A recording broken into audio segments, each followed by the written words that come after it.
Ndabahaye mwiriwe mwese canke mwaramutse bivanye naho buri umwe aherereye banywanyi mudateba kubana natwe ngaha kuri mbonesha kure imwe rudende bashyikiriza amakuru atosoye abarabana n'umutekano politike ubanye n'amakungu ndetse n'ubuzima bwa munsi bw'abanyagihugu. Turi ku mugoroba wo kuri uyu munsi wa kabiri w'indwi kwigenekerezo rya 14 gitugutu 2025 aho tugiye kurabira hamwe ibiko biragenda zibonekeza mu buseruko bwa leta n'intwaro rusange ya Kongo. Turaza kwibanda cyane ku bijyanye n'amasezerano yasinywe hagati ya leta ya Kinshasa ndetse na Alliance Fleuve Congo. Turaza ro kuzinjira mu buryo bwiramvuye tubabwira ingingo ku yindi ibyo buri ruhande rwemeye turebe uko bigiye gushyirwa mu bikorwa. Turaza kandi kubabwira ko Joseph Kabila Kabange ayoboye inama y'abatavuga rumwe n'ubutegetsi bwa Kisekedi, nabyo turaza kubiramvura turebe ibiriko biragenda biba.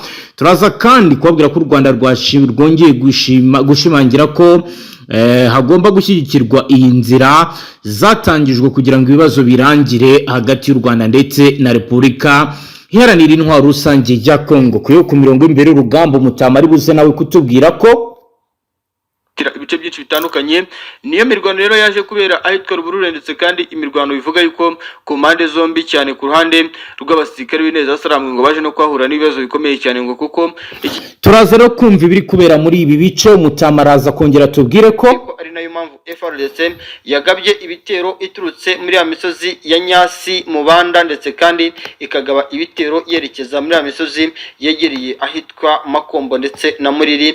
Bikavuga yuko rero iki gitero bagabye Muriri turaza rero kubyumva mu buryo bwiramvuye. Turaza kandi no kubabwira ibiri kubera i Rubera aho Mutamari buze kutubwira ko mara kwashyita ahitwa Siondo ukahabanira. Rero FARDC ikimara kuvumbura ayo makuru nicyo cyatumye ngo igaba igitero kidasanzwe ahitwa Siondo, ndetse kandi iki gitero kiza no gusiga uruhande rw'igisirikare cy'umutwe w'intare za Sarambwe ngo bahanganye bikomeye cyane mu buryo bubatunguye, kuko biravuga yuko iki gitero ahubwo cyagabye Siondo cyane.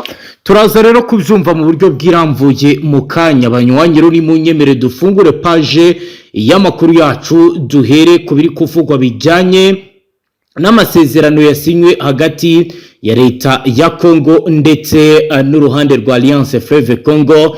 Ubu turagaruka nyuma yo kumva ibingibi no kumva ibijyanye na Joseph Kabila tujya ku mirongo y'imbere urugamba. Ni munyemerere dutangire turabe uko bihagaze. Gusa rero kuri wowe dukurikiye bwa mbere utushobora sabone wiyongere mu atazongera gucikwa n'ibiganiro n'amakuru tubashyikiriza ngaha. Twibanda cyane ku makuru abarabana n'umutekano politike ubanye n'amakungu ndetse n'ubuzima bwa munsi bw'abanyagihugu. Ratangira nkubwira ko Minisiteri y'Ububanyi n'Amahanga ya Qatar yatangaje ko uyu munsi Doha leta ya Repubulika Demokarasi ya Kongo ndetse n'umutwe wa AFC basinye ku bwumvikane bwo gushyira mu rwego rwo kugenzura iyubahirizwa ry'agahenge. Ubwumvikane bugendanye kandi bukurikiwe n'amahame yo guhagarika indwano impande zombi zashyizeho umukono mu kwezi kwa Ruheshi 2025 i Doha. Amahame atarubahirijwe kuko imirwano yakomeje gufata indi ntera mu buseruko bwa leta Iharanira Intwaro Rusange ya Kongo nk'uko bigaragara mu buseruko ndetse no mu bumanuko bwa Kivu. Leta ya Qatar ivuga ko urwego rwo kugenzura ibyumvikanyeho ruzajya rukora iperereza rukareba abarenze ku byumvikanyeho rugaha raporo inzego zibireba mu gukumira ko imirwano yakongera. Impande zombi zageze kuri ibi bihe mu gihe imirwano muri iyi minsi ikomeje kuvugwa muri teritwari ya Rucuru, Masisi ndetse na Warikare n'ahandi hagati ya M23 ndetse n'imitwe itandukanye ya Wazalendo n'igisirikare cya leta. Nkuko rero amakuru dufite bigaragaza, Minisiteri y'Itangazamakuru n'Itumanaho ya Repubulika Demokarasi ya Kongo ivuga ko urwego rwemeranyijwe ruzaba rugizwe n'abahagarariye leta nabo ku ruhande rwa AFC n'indorerezi za Qatar, Amerika n'ubumwe bwa Afurika CRGR na MONUSCO bakaba rero bazabikurikirana.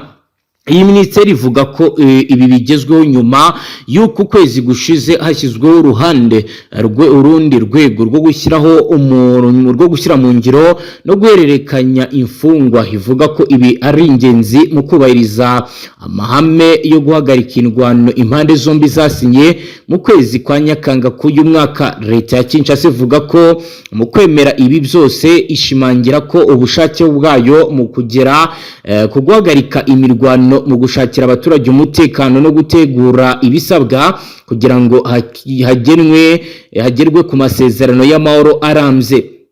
Leta ya Qatar yo ivuga ko gushyiraho uru rwego rwumvikanyweho uyu munsi ari intambwe ikomeye mu kugera ku masezerano y'amahoro hagati y'impande zombi nk'uko bigaragara. Akaba rero ari iby'ingenzi bikomeje kugenda bigaragara. Uyu muhango rero wabereye imbere y'ubuhuza bwa Qatar kimwe n'abafatanyabikorwa benshi mu karere ndetse n'abamahanga bagira uruhare rukomeye mu gushakira igisubizo uburasirazuba bwa Kongo. Uhagarariye Perezida Felix Antoine Tshisekedi n'uwitwa Sumbu Sita Mambo wasinye amasezerano mu izina rya guverinoma ya Kongo mu gihe Rene n'abandi bayobozi bakuru bashyigikira uruhande rw'inyeshyamba yasinye mu izina rya AFC.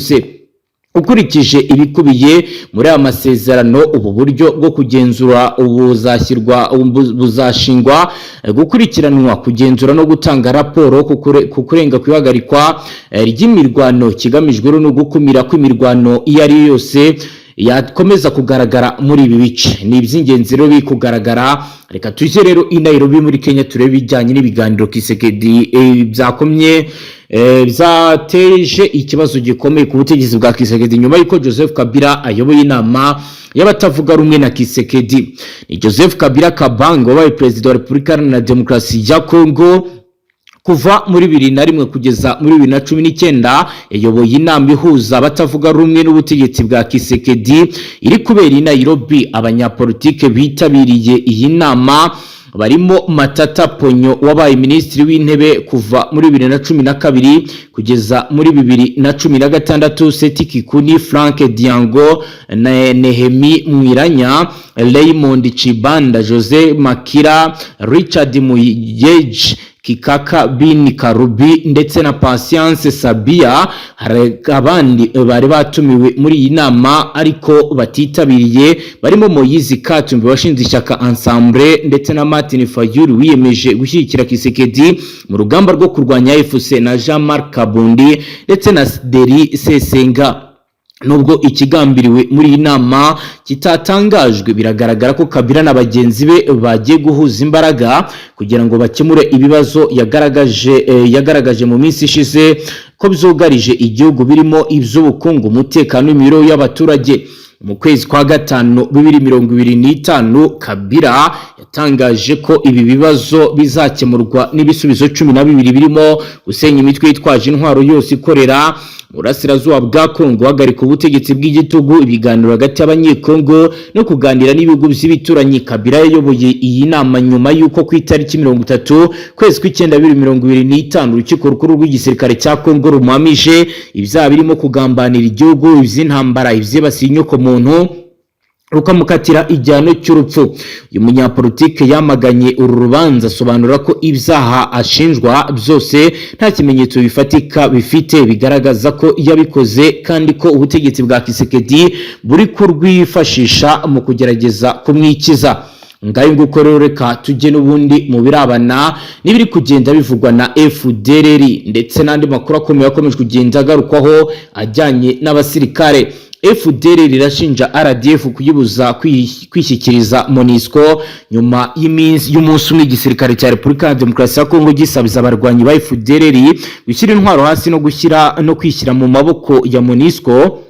Uyu mutwe wayisusora itangazo wemeza ko igisirikare cy'u Rwanda ndetse n'ibyitso birimo kubabuza abarwanyi bawo kwerekeza ku bigo bya MONUSCO kugira ngo bitange. Ni itangazo rigaragaramo ibinyoma umuntu ahita abona ko ryanditswe ku bufatanye bwa FDLR ndetse na FARDC basanzwe bakorana byafu. Ukurikije imvugo ziri gukoreshwamo, ikintu cya mbere ushobora kwibaza ni gute FDLR yahise yemera umuhamagaro wa FARDC byihuse.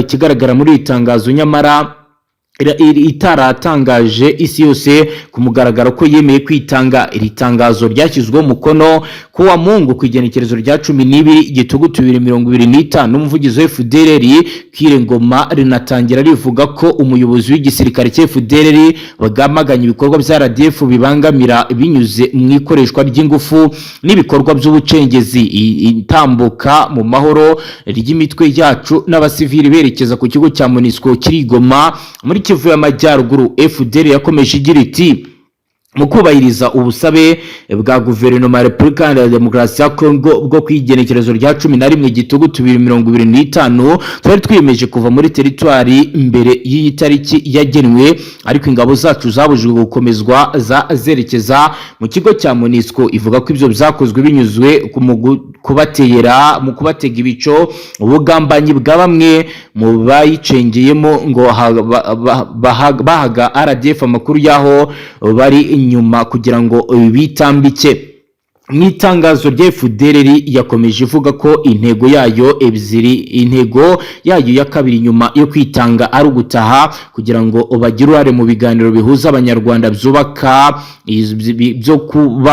byo kubakamo isura y'amasezerano yabanje atabavuzweho yariyo y'igihe yabereye igizwemo uruhare hagati y'imitwe itavuzwe na guverinoma nk'uko babigaragaza. Izi mvugo uzumvishe wumva zisa neza na zimwe zakoreshwaga mu banyekongo iyo bashaka kugaragaza ko umutwe wa FDLR atari ikibazo ku Rwanda. Bamwe bavuga ko FDLR itakibaho ari urwitwazo u Rwanda rukoresha kugira ngo ruje muri Kongo, abandi bakavuga ko abayishinze u Rwanda rushinja gusiga abakoze jenoside batakiriho, ariko ko nayo ntitinda gusohora amatangazo anyomoza agaragaza ibyo bagomba gukora.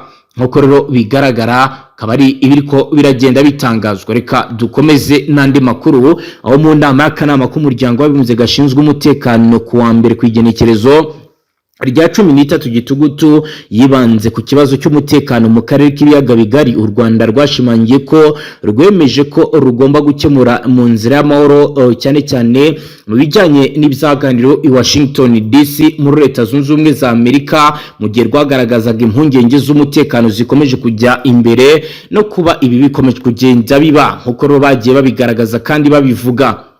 Uhagarariye u Rwanda mu muryango w'abibumbye Martin Ngoga yafashe ijambo ndetse yongera ashimangira ibyo igihugu cye kiyemeje mu masezerano y'akarere.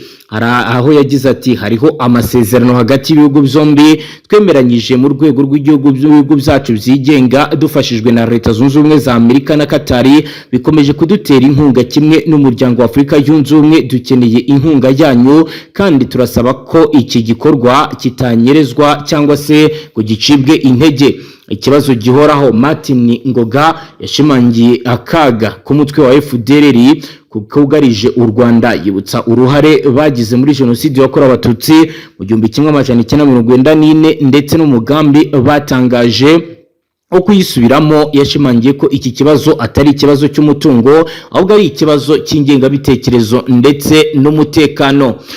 Ambasaderi w'u Rwanda muri Loni kandi yakomeje ku kibazo cy'impunzi z'abanyekongo bamaze imyaka 28 mu nkambi nta gisubizo kirambye. Yamaganye kandi bitero zibasira abasivili mu Minembwe ndetse n'imvugo zibiba urwango zibasira abatutsi mu bice bya Uvira ndetse no mu bindi bice bitandukanye. U Rwanda rwasabye ko hakongerwa ingufu za diplomasi kandi rusaba ko impande bireba zitabangamira inzira y'amahoro ikomeye. Martin Ngoga yasoje ijambo rye ashimangira ko igihugu cye cyubaha ibyo kiyemeje imbere y'akanama, mu gihe rusaba ko hakemurwa umugaragaro impungenge rufite ku bijyanye n'umutekano. Hagati aho mu yandi makuru akomeye akomeje kugenda agarukaho kandi anavugwa nuko kugeza ubu rero hari abasirikare babaga Kavumu mu bibogobogo bahakuwe nk'uko amakuru ahari abivuga. Amakuru ava mu bibogobogo muri teritwari ya Fizi mu ntara ya Kivu y'Amajyepfo avuga ko nyuma y'aho Koloneli Rubaba Ntagawa ahamagajwe igitaraganya Ibaraka n'ikompanyi y'abasirikare babaga ikavumu yahavanwe hasigara gutyo. Bibogobogo yari isanzwemo amaka arenga 7 kuko irimo 2 y'ingabo z'u Burundi zo kugeza ubu nazo zagiye. Imwe muri yari ahitwa Mwirango rya Ugefu, igihe indi yari mu gipimo giherereye hagati ya Bivumu n'ahitwa Mugaja. Hari kandi iya FARDC yari ahitwa Musaraba yayoborwaga na Koloneli Rubaba Ntagawa wahamagajwe igitaraganya na komanda wa segiteri Baraka. Kugeza kuri ubu ntibizwi niba yaba agiye guhabwa izindi nshingano cyangwa agatumwa ahandi. Kizwi gusa nuko yuriye imodoka mu ijoro ryaraye rikeye, akaba yaraherekejwe n'umwescoti we umwe witwa Inosa yerekeza Ibaraka, naho izindi nkambi zari ziri mu gice cyitwa Kavumu, aho nazo zarimo 3 zarebwaga na Koloneli Karateka umaze igihe gito ahavanwe yoherezwa mu bindi bice byo muri teritwari ya Fizi mu ijoro ryaraye rikeye, nyuma y'aho Koloneli Rubaba Ntagawa amanutse Ibaraka. Izi ngabo bivugwa ko zarebwaga na Koloneli Karateka zita zitegekwa kumanuka Ibaraka.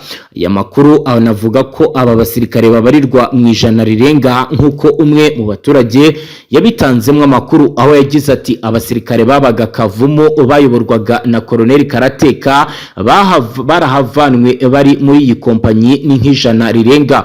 Mu mpera z'ukwezi guheze mu kw'icyenda nabwo abasirikare b'u Burundi babarirwa muri 200 barenga bavanwe mu bibogobogo boherezwa mu bindi bice bya Minembwe kuko bageze mu gice cya Poezero aba aricyo bashingamo ibirindiro. Akaba rero ari mu marembo ya centre ya Minembwe muri aho twirwaneho yari yigaruriye mu kwezi kwa kabiri k'uyu mwaka. Biravuga ko haba hari imipango mishya ku ngabo za FARDC muri teritwari ya Fizi, mu gihe mu minsi mike ishize ingabo z'u Burundi kandi zashinze ibirindiro hafi y'isantere ya Mikenke. Bimwe bayishinze ahitwa Mukirati, mu gihe indi nayo bayishinze ahitwa Nyamara. Usibye aho hari ibirindiro bivanzemo FARDC na FDLR, ingabo z'u Burundi na Wazalendo biri ahitwa mu Kigazura, hakaba ari mu birometero bicyuvuye muri centre ya Mikenke igenzurwa n'umutwe watwirwaneho wa M23. Hagati aho nubwo hari imipango mishya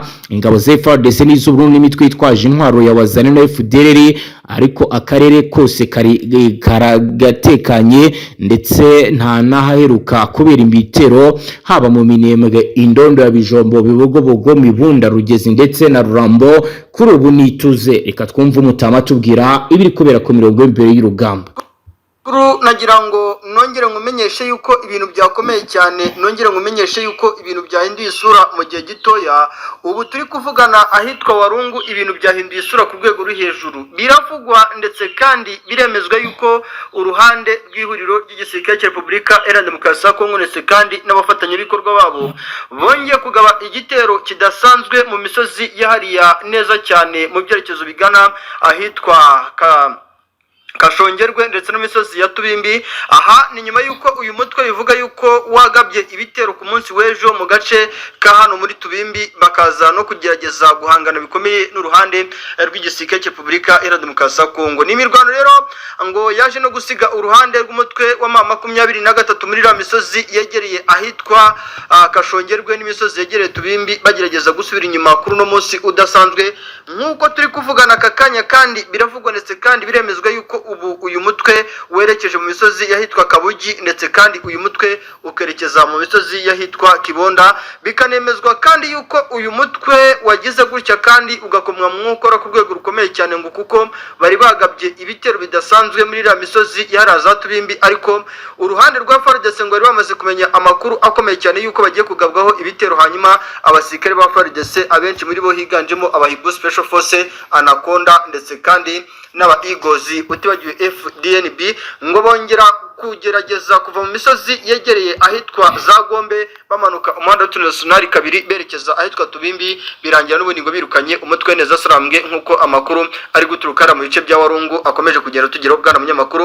Ubu igihari nuko uyu mutwe wavuye mu duce tumwe na tumwe, ariko nanone bikavuga yuko ngo ukiri gutegurira imisadu ikomeye cyane mu bice byegereye hariya muri Warungu nk'uko amakuru ari guturuka muri Warungu akomeje kugera tugeraho bwana munyamakuru. Ngayo nguko rero banywanyi n'ibiri kuvugwa i Warungu, ni munyemere duhite tujya Nyangezi turabe ibiri ko biragenda biba, rero ko turi buze kongera guha ijambo uyu umutama akatubwira n'ibiri kubera Warikare no kuzindi axe. Ni munyemere turebe ibiri kubera ahitwa Nyangezi. Amakuru dufite agaragaza ko imirwano ikaze irimo kubera mu isantre ya Nyangezi mu ntara Kivu y'Amajyepfo hagati ya AFC n'abarwanyi y'Abazarendo bashyigikiwe n'ingabo za leta ya Congo Force Armée de la République démocratique du Congo. Abatuye muri aka gace batangaje ko amasaso ari guturuka mu buryo bukomeye ndetse ari kumvikana kuva mu gitondo cyo kuwa mbere, cyane cyane mu duce twitwa Bwenda ku misozi yitwa Muhono uherereye hafi y'ishuri rikuru rya Estemu Nyangezi mu ntera itari hejuru ibirometero 25 uvuye mu gisagara cya Bukavu mu ntera y'Amajyepfo ashyira uburengerazuba bw'iyi ntara. Amakuru ari guturuka habereye imirwano aravuga ko impande zombi ziri gukoresha intwaro ziremereye n'izoroheje harimo mortieri, ibisasu byazo birimo mino, mitarayezi, imizinga mito ituruka iri kurasa amasasu menshi. Ni mu gihe mu masaha saa 3 za mu gitondo humvikanye urusaku rw'amasasu y'imbunda nini ruvuga hagati y'ahitwa Muhono n'ahitwa Murende, aho bivuga ko M23 yagerageje kwinjira mu gace ishyigikiwe na FARDC mu rwego rwo gufata ibirindiro by'ahantu harebana neza n'igisagara cya Bukavu. Mu batuye muri aka gace witwa Serete Bahati yagize ati twabanje kumva urusaku rw'amasasu make mu rukerera twibwira ko ari imyitozo isanzwe FARDC, ariko nyuma byahindutse intambara ya nyayo. Amasasu araraswa cyane mu buryo bukomeye ndetse ari nabo bisasu byaguye hafi yaho dukorera. Amakuru y'iperereza ry'ibanze aravuga ko mu makaratu yari maze iminsi irunda ingabo nyinshi ndetse n'intwaro mu misozi yitwa Kacuba mu gace kahitwa Bushumba mu rwego rwo gufungura umuyoboro uhuza ahitwa Kamituga Nyangezi Bukavu. Bikaba rero bizari bigamije kwagura ikijyanye n'imirwano mu burengerazuba bwa Kivu y'Amajyepfo nk'uko amakuru adushyikira bisigura. Ku rundi ruhande ingabo za leta FARDC zifatanyije n'abarwanyi ba Wazarendo baturutse mu bice by'ahitwa Kamituga ahitwa Buhinyi Kaziba zashyizeho uburyo bwo kurinda inyegamo z'izo nyeshyamba zishyira abasirikare mu misozi yahitwa Bwenda ahitwa Murende azwiho kuba inzira nyabagendwa igana mu gisagara cya Bukavu. Umwe mu basirikare bo mu mutwe wa Wazarendo utashatse ko amazina ye atangazwa yagize ati M23 kugerageza guca inzira y'Amajyepfo kugira ngo igere mu ishyamba ryahitwa Miti Muheresa yegereye Bukavu, tugomba kubahagarika hakiri kare. FARDC yatanze amabwiriza yuko tudasubira inyuma. Aka gace ka Nyangezi gafite umwanya w'ingenzi cyane muri gahunda z'igisirikare, niho hakunze gufatwa nk'umupaka wahari umutekano uhagaze hagati y'intara Kivu y'Amajyaruguru ndetse na Kivu y'Amajyepfo. Umunara wahitwa Muhono uherereye hafi aho imirwano iri kubera ni kimwe mu birindiro bifite icyerekezo gishobora kugarura cyangwa se gutakaza control tactique mu murwa mukuru w'intara ya Kivu y'Amajyepfo na Bukavu. Ubuyobozi bwa gisirikare bwa FARDC Bukavu bwemeje ko imirwano iri ku rwego rwo kwirwanaho kandi bwavuzwe ko nta gace na kamwe ko mu cyo Bukavu kari mu moko ya M23. Umuvugizi wa Regio Military ya 33 Lieutenant Colonel Guillaume Njike Kayiko yagize ati imirwano irimo kubera mu misozi ya Nyangezi irimo kugenzurwa n'ingabo zacu, turakora uko dushoboye ngo duce intege izi nyeshyamba zishaka kwinjira mu gace gatuwe cyane. Ku ruhande rw'umuryango wa MONUSCO biragaragara ko nabo bakomeje kugenda babona ibiri kwa bakagaragaza ko bishobora kuza kuvamo imirwano mu gihe atafata izindi ngamba. Imirwano imaze gutuma abaturage benshi bava mu zabo. Abaturage bayitwa Bwenda, Muhono, Murende batangaje ko benshi bari guhungira mu bice by'ahitwa Kavumu mu gisagara cya Bukavu. Imiryango itegamiye kuri leta Caritas Bukavu Aide Humanitaire Suisse yatangaje ko iri kugorwa no gutanga ubufasha ku baturage bari guhunga imirwano. Abasasanguzi mu by'umutekano baravuga ko imirwano inyangezi ari ikimenyetso cy'uko AFC kugerageza kwagura ibikorwa byayo bya gisirikare muri Kivu y'Amajyepfo nyuma yo kugenzura ibice bimwe na bimwe bya Walikale na Masisi na Kivu y'Amajyaruguru. Mu nyandiko za gisirikare raporo tactique yamenyekanye nuko rero bivuga ko M23 kugerageza guhuza ingabo zayo zituruka mu misozi yitwa Ho Plateau, Kahuzi, Biega kugira ngo bakomeze kugera ku mihigo yayo ya strategie yo kwigarura umuhanda route nationale numero 5. Ubu umwuka w'intambara uracyari mwinshi muri Nyangezi. Imiryango y'abaturage irasaba ko habaho uburyo ukura bwo kuba bahagarika imirwano kuko iri mu bice by'insisiro bishobora kuba byaba ibyago bikomeye mu gihe hakomeza kubera indwano. Ngaho nguko reka tujye no mu bice bya Walikale duhe ijambo Mutama akomeza tubwira uko i Walikale byifashe. Bwana munyamakuru najyaho nongeye nkubwire yuko imisozi Walikale aka kanya turi kuvugana noneho ikiri kuhavugwa ndetse kandi ikiri gukorwa cyane ku ruhande rw'igisirikare cya FARDC ni imirwano ikomeye cyane yaje kugaragaramo ikitwa imbunda nini ziganjemo ama BM21 ndetse na BM23 bivuga yuko FARDC yongeye kuzikoresha, ariko bikemezwa yuko uruhande rw'igisirikare cya FARDC nubwo bagejeje gukoresha imbunda nini n'intoya biravugwa ndetse kandi biremezwa bwana munyamakuru yuko haje kubaho kwisuranamo ndetse kandi no kutumvikana cyane ku ruhande rw'igisirikare cya FARDC uburyo bari bateguyemo urugamba rwo kugaba ibitero mu misozi itandukanye ya hano za Nyenzira, Kabamba ndetse n'ahitwa za Musenge. Ibi kandi byakozwe nyuma y'uko ngo uyu mutwe ukomeje kugenda uturuka mu burasirazuba bwa Masisi werekeza mu byerekezo byarazanya Bitekere ndetse no mu byerekezo bigana ahitwa za Mayiwano. Bikavugwa ndetse kandi bikemezwa yuko iki gisirikare cya FARDC cyagabye igitero giturutse ahitwa za Busisi ku muhanda w'International 3 bagana Nyenzira. Ubwo birumvikana yuko bihuzwa n'ubundi n'ibyakozwe guhera mu masaha ya kare cyane mu bitero byagabwe hariya za Muriri, ariko bikavuga yuko pozisiyo ya Muriri ntago yigeze yibandwaho cyane, ahubwo hibanzweho pozisiyo yo muri biriya bice bya hariya muri za Kabamba cyane ku ruhande rwa FARDC, kuko ibi bice nibyo birimo uruhande rw'umutwe wa M23. Ariko bikavuga yuko uruhande rwa FARDC nubwo imirwano yaje gukomera cyane ku ruhande rwabo hano mu misozi ya za Kabamba n'ahandi hatandukanye, ngo baje gukomwa mu nkokora bikomeye cyane n'uyu mutwe ku basirikare b'abakomando bari bafite mu misozi yahitwa za Musenge ndetse kandi mu misozi yegereye za Mayiwano, kuko bivuga yuko kuri no muhanda w'International 3 ndetse n'amashyamba n'ibihuru bihegereye uyu mutwe wari ufite abasirikare bamaze iminsi baradeployenzweyo. Bikavuga yuko ariyo mpamvu urugamba rwa hano muri Walikale cyane cyane muri misozi ya Kabamba na Musenge mu byerekezo bigana ku muhanda hafi ya International 501 mu byerekezo bigana za Itebero ndetse na Kasindi. Biravuga yuko byemezwe yuko ndetse n'abawazenda bari muri no misozi bagejeje kwa divansa bigira imbere gato ku muhanda w'International 3 bagana Kabamba n'ahitwa Musenge, ariko operation bari bateguye ngo uruhande rwa FARDC aba operation commanders bagahita bahamagara babwira bati muwe muretseho gatoya twamaze kumenya amakuru yuko hari imisada y'abasirikare bagiye guturuka ahitwa Makungurano no mu byerekezo byegereza Kirambo. Ibi rero bishobora kuza kubakoma mu mwokora mukaza kwatakariza abasirikare benshi nuko urugamba rw'Walikale kuri no munsi rwiriwe, ariko biravuga yuko mu masaha make tuza kubona intambara ikaze cyane mu bice bya Walikale itandukanye niyo turi gutekereza aka kanya. Ndaye nguko rero nibiri kubera i Walikale, reka dukomeza amakuru yacu tubanze tubabwira ibiri kubera Rucuru mbere ko turi buze kujya no muri Side Kivu tukaraba ibyo Umutama agenda tubwira biri kugenda biba. Kuri uyu wa mbere ku itariki ya 13 Gitugutu 2025 mu midugudu myinshi yo muri grupo Mabukombo muri territoire ya Rucuru mu ntara Kivu y'Amajyaruguru habera imirwano ikaze hagati ya FARDC ndetse na Wazalendo na FARDC, nkuko amakuru tugezo ngaha abisigura abagaragaza ko ibintu bikomeje kujya ku rundi rwego rutandukanye n'urwo twari tuzi. Bikaba rero ibi byabaye bibi cyane imbere y'amaso y'abaturage. Amakuru avuga ko iyi mirwano yatangiye kuva ku cyumweru gishize yibanze cyane mu midugudu yitwa Mishango, Kanyatsi, Kibwe, bituma abaturage bahunga buhoro buhoro berekeza Bukombo centre no mu yindi midugudu bituranye. Nkuko amakuru agera mu itangazamakuru bivuga nuko imirwano ikaze yatumye abahapfa abasivili benshi, bituma abantu babarirwa mu magana bahunga ingo zabo. Amazu menshi yaratwitswe kandi muri utu duce bikaba bitoroshye ahitwa Buma, ahitwa Munguri n'ahandi hatandukanye.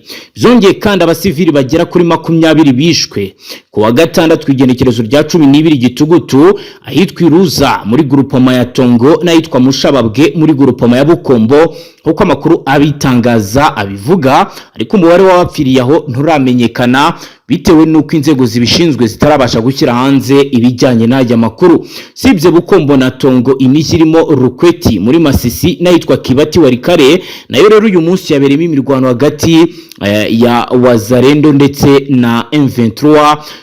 Abazalendo rero bahanga bari bayobowe n'uwitwa Jean Marie Bonne wa NDC na Gideon Mwisha, bikaba rero bivuga ko ibi bikomeje kugenda biba bibi cyane, urugamba rukomera. Reka duhite tujya muri Side Kivu twumva umutama tubwira ibiri kubera Bukavu, twerekeza Uvira turebe uko bimeze. Mutama tubwire. Bwana munyamakuru, nongeye nkumenyeshe yuko icyitwa Uvira aya masaha turi kuvugana, imisozi y'umuhanda route nationale 5, imisozi itandukanye y'umuhanda route nationale 2 ikomeje kugenda yoherezwaho abasirikare benshi cyane mu misozi y'Uvira.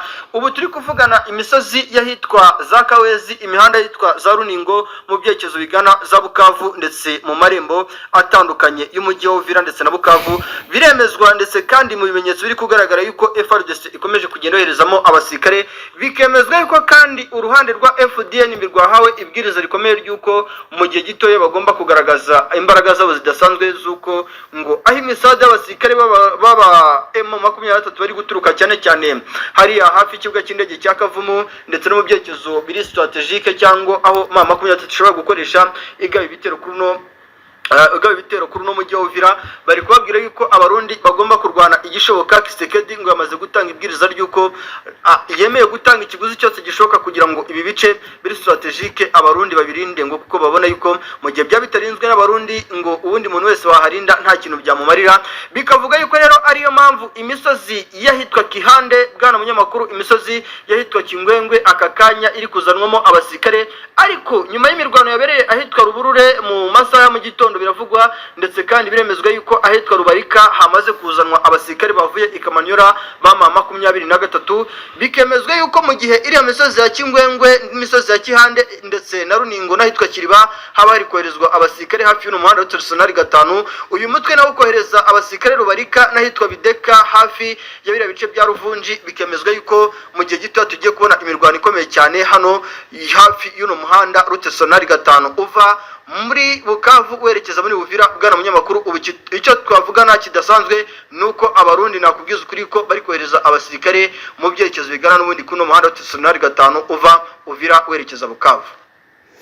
Ngayo ngukorero ni biri kubera hariya kuri axe ya Uvira. Reka tujye ni Masisi nawo Mutama komeza tubwire bizaho. Mutama tubwire ibyo Masisi kidasanzwe nakubwiza ukuri ko cyagabwe n'uruhande rw'igisirikare cya FARDC ahitwa Kadahandwa, ariko ni imirwano yaje gukomera cyane ku ruhande rw'igisirikare cya Repubulika Iharanira Demokarasi ya Kongo ndetse no ku ruhande rw'abafatanyabikorwa babo, kuko bivuga yuko iyi misozi itangatanzwe n'agasozi kitwa Kadahandwa ni imisozi yegereye cyane iriya misozi y'Minova, ni imisozi yegera hariya kwa Burora. Bikavuga yuko ibi byakozwe n'abawazalendo, abenshi muri bo bacengeye bacuye muri ariya mashyamba y'Ikarehe bazamuka muri ya misozi ya za Kivanga, bazamuka n'ubundi ku mihanda itandukanye byaba ari kuri no muhanda RP 1013 uva hariya za Karehe uzamuka mu byerekezo bya Minova. Aba rero ngo nabaje biyambariye imyenda ya gisivile bazaguriramo hamwe n'abari basanzwe mu byerekezo bya hariya za Kadahandwa.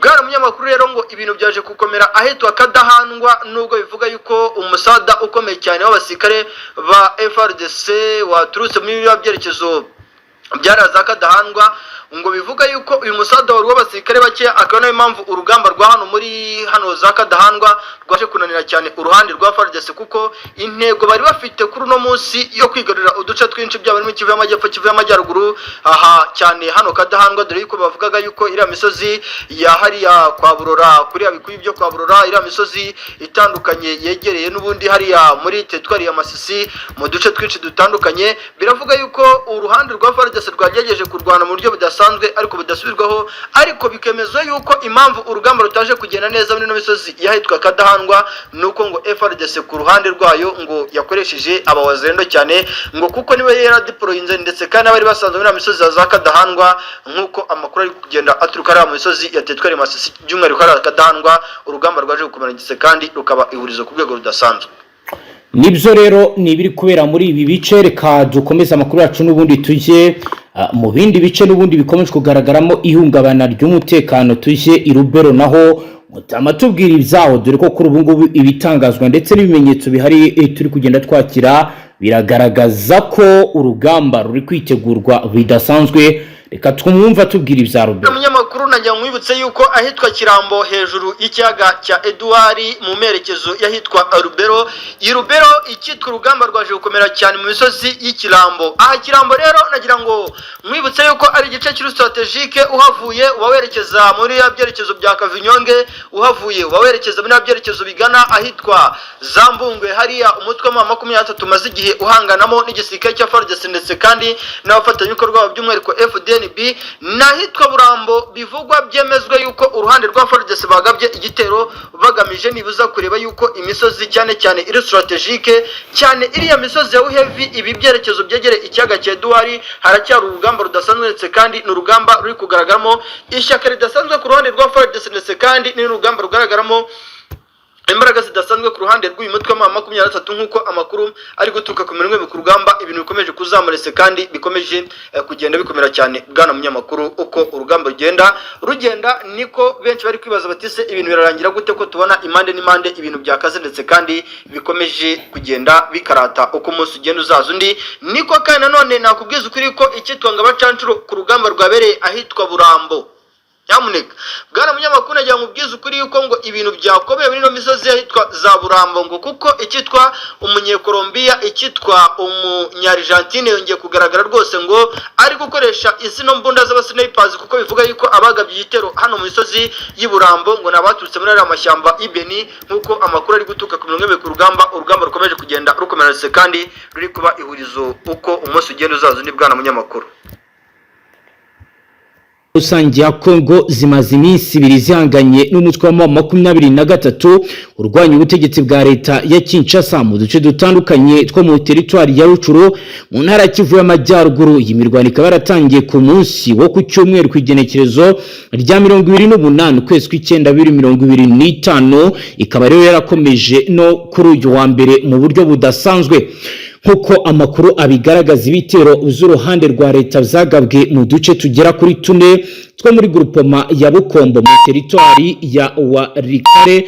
Nkuko rero bikomeje kugenda bigaragara kandi bivugwa uduce yabereyemo neza bikaba byaragiye bigaragara ko hakomeje kugenda urugamba rukomeye kandi rudasanzwe. Uduce twabereyemo imirwano nahitwa Rurerure, ahitwa Mukomare, Kitumva, ahitwa Kashavu ku ruhande rwa leta. Amakuru anagaragaza kandi ko urwo rwagabiza ibitero muri turiya duce twavuzwe haruguru. Imirwano kandi ikomeye yumvikanyemo imbunda ziremereye nizoroheje ibyatumye abaturiye ibyo bice bavuga ko urugamba rwatumye bahungabana mu buryo budasanzwe. Andi makuru avuga ko uyu mutwe wa M23 uri kwirukana ingabo z'uruhande rwa leta bahanganye, aho birukana uzijyana mu mashyamba yo muri ibyo bice. Bikaba rero ari byo bituma imbunda zikomeje kumvikana cyane ndetse binavugwa ko urusaku rwazo ruri kumvikana mu mwinjiro wayo mu mashyamba, bigaragaza ko M23 ikomeje kwagura ibirindiro byayo. Ibiro bikaba bibaye mu gihe FARDC n'abambari bayo basenye ikiraro cya Mpeti cyari ingenzi ku baturage bo muri territoire ya Warikare mu ntara ya Kivu y'Amajyaruguru muri uruburaruko. Bikaba bivugwa ko mu gusenya iki kiraro bakoresheje indege z'intambara n'indege zitagira abapilote zizwi nka drone. Iki kiraro cyasenywe kikaba rero giherereye muri groupement ya Kisimba, cyasenywe mu gitero zirangabo zagabye. Mutama rero ngayo nguko wakomeza nawe utubwira n'ibindi. Nuko biri kugaragara kandi biri kuvugwa cyane Yego ni mu misozi yitwa muri Uvira. Byagenze gute Mutama? Uvira aka kanya kiri kuvugana ibice byegereye ahitwa Rumingo ndetse n'ahitwa Kiriba. Yego imisozi yegereye Useni, Kigongo, Matabora, imisozi yegereye Kaseke, yegereye Swima hafi y'ikiyaga cya Tanganyika. yego ahantu hamaze gushyirwa abasirikare b'abakomando b'igisirikare cy'u Burundi, ndetse kandi bikanavuga yuko mu basirikare bakikijwe hano harimo na FDLR nyinshi. yego Bikavuga yuko aba basirikare bahawe gahunda y'uko bagiye kujya muri iriya misozi miremire, yego ariya za Kakuku, abandi bakajya Turambo, abandi bakajya Ibashiro muri ya misozi ya za Ngombirano, yego abandi bakajya za Mayungumbu, Mwanamuke n'ahandi hatandukanye na Marembo na Yuma n'ahitwa na Moya, yego abandi bakajya Kamituga, kandi byamaze no kugaragara yuko imyiteguro muje. yego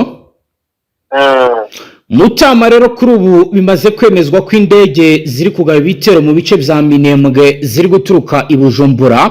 Ndagira ngo unyemerere nabyo tubigarukeho dukomeze utubwira n'ahandi uko bimeze. Ihuriro ry'ingabo za leta ririho rusange rya Kongo ku wa mbere mu gitondo zarashe mu midugudu ituwe n'abanyamurenge mu gace ka Mikenke mu ntara Kivu y'Amajyepfo ikoresheje drone z'intambara nk'uko amakuru atugeraho bivuga.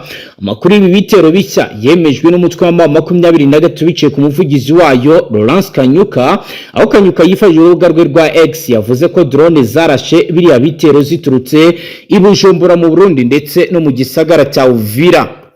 Ati guhera saa 2 z'igitondo cyo kuri uyu wa mbere ku igenekerezo rya 29 ukwezi kw'icyenda, ihuriro ry'ingabo z'ubutegetsi bwa Kinshasa ziri kurasa ubudahagarara mu midugudu ya Mikenke no mu nkengero zaho ivyo bitero biri gukorerwa i Bujumbura na Uvira, biri kwibasira abaturage b'abasivili ubugome butigeze bubaho. M23 yavuze ko ibijyanye n'ubugome bukabije leta ya Kongo ikomeje gukorera abaturage ari igihombo, kikaba rero kiri ibintu bigomba kuba bizakurikiranwa, aho rero bagomba kuba hafi no kurinda abaturage bakoresheje uburyo bwose bushoboka. Amakuru yibanze avuga ko inzu ebyiri z'abaturage arizo zimaze kumenyekana ko zarashwe n'izi drone.